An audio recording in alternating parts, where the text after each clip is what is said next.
اعوذ باللہ من الشیطان الرجیم بسم اللہ الرحمن الرحیم قال اللہ تبارک و تعالی فی القرآن المجید والفرقان الحمید۔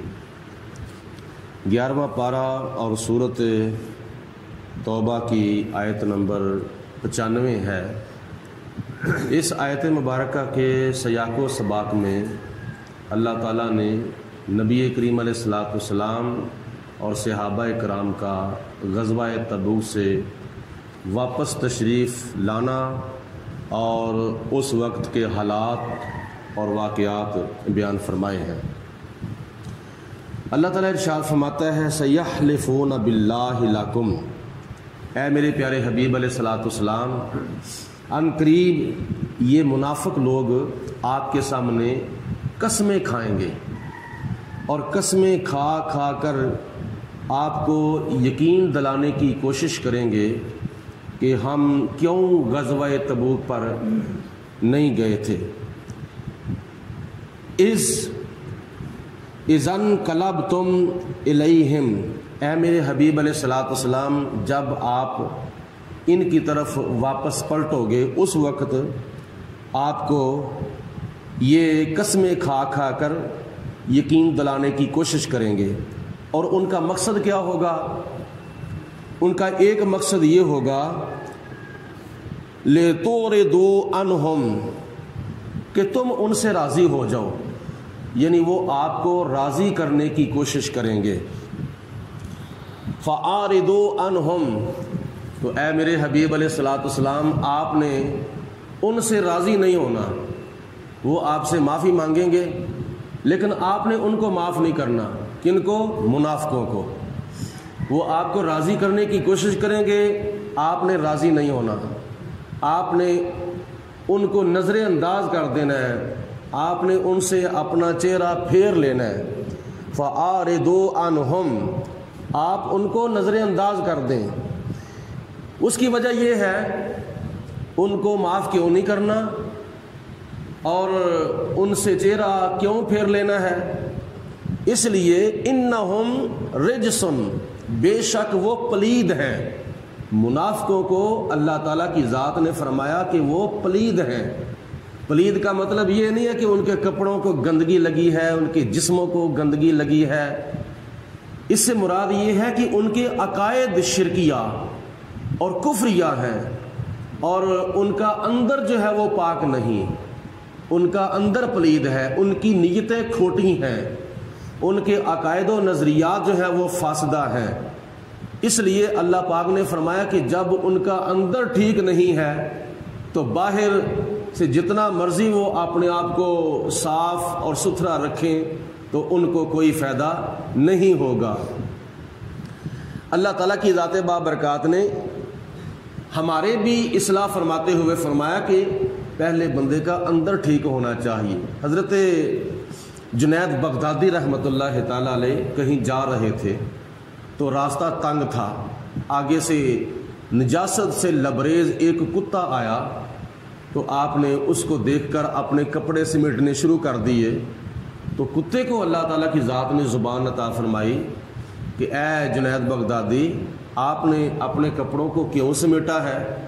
تو جناب جنید بغدادی نے فرمایا کہ میں نے نماز پڑھنی ہے، میں نے اللہ تعالیٰ کی بندگی کرنی ہے، اور خدا کی بندگی کے لیے جسم کا پاک ہونا، کپڑوں کا پاک ہونا، نماز کے لیے جسم کا پاک ہونا، کپڑوں کا پاک ہونا، جگہ کا پاک ہونا ضروری ہے۔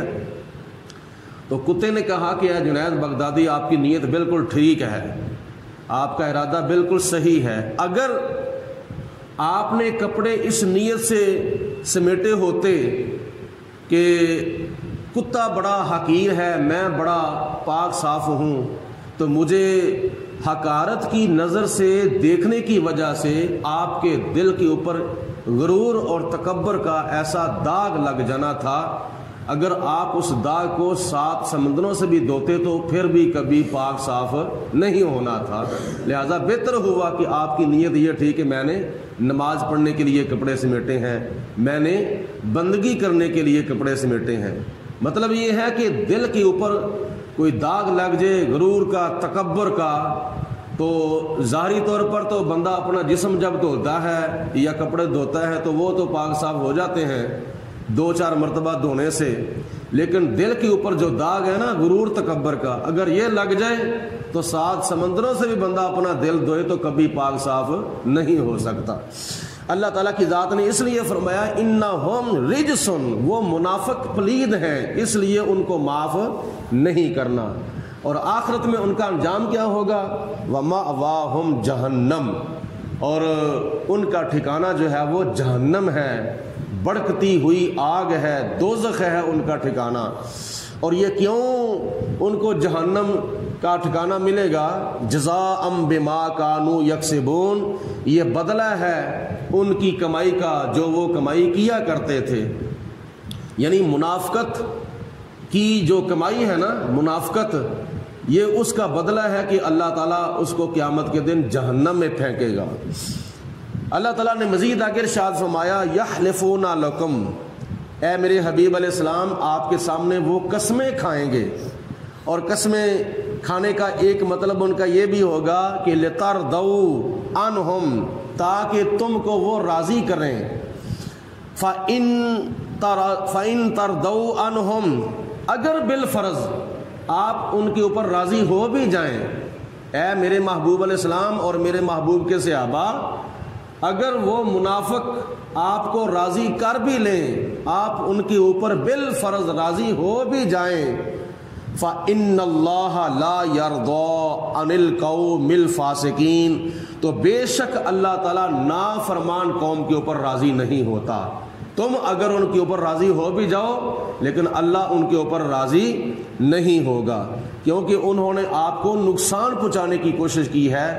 آپ کے سامنے انہوں نے جھوٹے بہانے بنا کر جنگ تبوک کے اندر شرکت نہیں کی، اس لیے اگر آپ کو انہوں نے ناراض کیا ہے تو میں ان کے اوپر کبھی راضی نہیں ہو سکتا۔ الاعراب اشد کفرا و نفاقا، یہ جو مدینے کے آس پاس کے لوگ ہیں نا، پچھلی آیتوں کے اندر مدینے کے منافقوں کا ذکر کیا گیا تھا، اب مدینہ شریف کے آس پاس یعنی دیہاتوں میں ارد گرد و نواح میں جو منافقین اور کافرین رہتے تھے، اللہ تعالیٰ نے ان کا بیان فرمایا ہے۔ الاعراب، اعراب جو ہے یہ عرابی کی جمع ہے، اور عربی کا معنی ہے دیہاتی، ایک ہوتا ہے عربی ایک ہوتا ہے عرابی۔ عربی مدینہ شریف کے شہری کو کہا جاتا ہے اور عرابی مدینہ شریف کے دیہاتی کو کہا جاتا ہے۔ تو اللہ تعالیٰ فرماتا ہے الاعراب، یہ جو دیہاتی لوگ ہیں مدینہ شریف کے آس پاس ارد و گرد میں رہنے والے، اشد کفرا و نفاقا، یہ جو مدینہ شریف کے دائیں بائیں آگے پیچھے دیہاتوں میں جو لوگ رہتے ہیں نا، منافق اور کافر قسم کے، یہ کفر میں اور منافقت میں بہت ہی پکے ہیں، یعنی کفر میں بڑے پکے منافق ہیں اور بڑے پکے یہ کافر ہیں۔ وَأَجْدَارُ أَلَّا يَعْلَمُوا حُدُودًا، اور ان کا علاج تو یہی ہے کہ ان کو شریعت کے احکامات سے جاہل رکھا جائے، یعنی ان کو شریعت کا علم ہی نہ ہو، یہ شریعت کے مسائل سے بے خبر رہیں، ان کا علاج یہی ہے۔ ما انزل اللہ علی الرسول، وہ شریعت جو اللہ تعالیٰ نے اپنے پیارے حبیب علیہ الصلوۃ والسلام کے اوپر نازل فرمائی ہے، ان پکے کافروں کا اور ان پکے منافقوں کا علاج یہی ہے کہ ان کو شریعت کے مسائل اور شریعت کے احکامات سے بے خبر اور جاہل رکھا جائے۔ واللہ علیم حکیم، اور اللہ تعالیٰ بے حد جاننے والا بھی ہے اور بے حد حکمتوں والا بھی ہے۔ ومن الاعراب، اور کچھ عرابی کچھ دیہاتی ایسے ہیں، من یتخذ ما ينفق مغرما، جو اللہ تعالیٰ کی راہ میں خرچ کرنے کو جرمانہ سمجھتے ہیں، جو اللہ کی راہ میں خرچ کرنے کو تاوان سمجھتے ہیں، جو اللہ کی راہ میں خرچ کرنے کو اس طرح کی ٹیکس وغیرہ سمجھتے ہیں، جرمانہ سمجھتے ہیں۔ وَيَتَرَبَّصُ بِكُمْ الدَّوَائِرَ، اے میرے حبیب علیہ الصلوۃ والسلام اور میرے محبوب کے صحابہ، یہ تمہارے اوپر گردش ایام کا انتظار کرتے ہیں۔ مطلب یہ ہے کہ ان کا یہ نظریہ ہے، وہ اس وقت کا انتظار کرتے ہیں کہ کب ان کے اوپر برا وقت آئے۔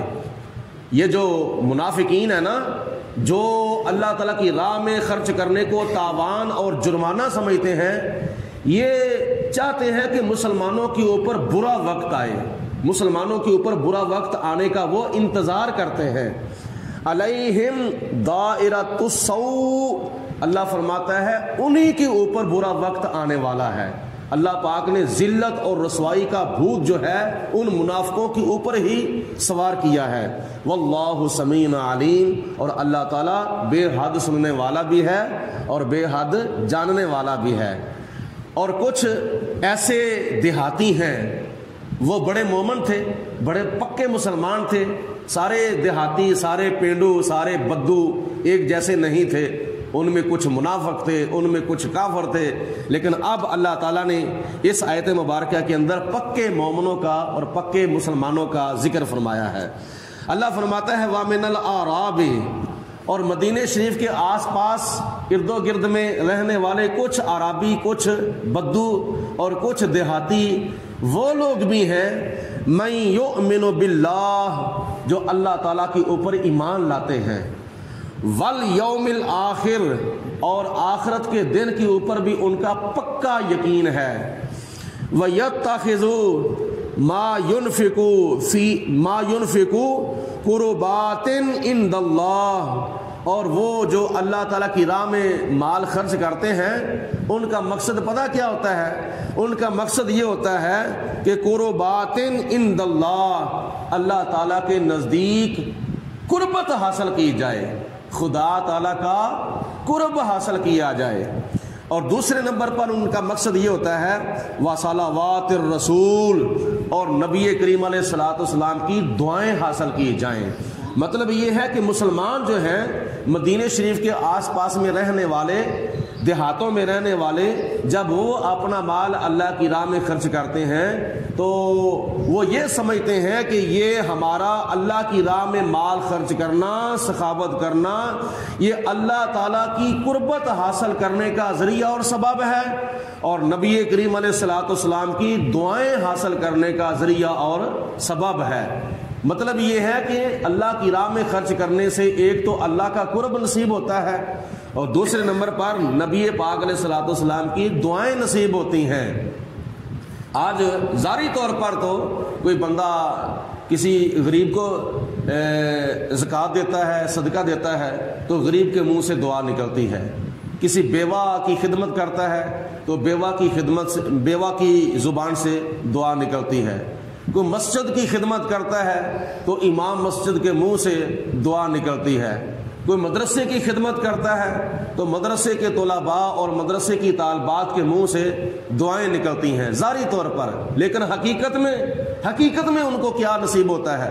حقیقت میں اللہ کی قربت ان کو نصیب ہوتی ہے، اور حقیقت میں نبی پاک علیہ الصلوۃ والسلام کی دعائیں ان کو نصیب ہوتی ہیں۔ تو جن کو نبی پاک علیہ السلام کی دعائیں نصیب ہوں، صدقہ و خیرات اور اللہ کی راہ میں خرچ کرنے سے، تو ان کی پھر کتنی خوش نصیبی ہوگی اور کتنی ان کی خوش بختی ہوگی۔ اللہ تعالیٰ ارشاد فرماتا ہے الا انہا قربات اللہم، بے شک خبردار ہو جاؤ، یہ اللہ اور اللہ تعالیٰ کے پیارے رسول علیہ الصلوۃ والسلام کا قرب اور دعائیں حاصل کرنے کا ذریعہ اور سبب ہے۔ اور اس کے علاوہ ان کو انعام کیا ملے گا آخرت میں؟ سیدخلہم اللہ فی رحمتہ، ان قریب یعنی قیامت کے دن اللہ پاک ان کو اپنی رحمت میں داخل فرمائے گا۔ یعنی اللہ تعالیٰ ان کو قیامت کے دن اپنی جنت میں داخل فرمائے گا۔ ان اللہ غفور الرحیم، بے شک اللہ تعالیٰ ایسے بندوں کے گناہ معاف فرمانے والا بڑا مہربان ہے۔ اللہ رب العالمین کی ذات بابرکات میرا کہا آپ کا سنا اپنی بارگاہ میں قبول و منظور فرمائے۔ وآخر دعوانا ان الحمد للہ رب العالمین۔ الصلاۃ والسلام علیکم۔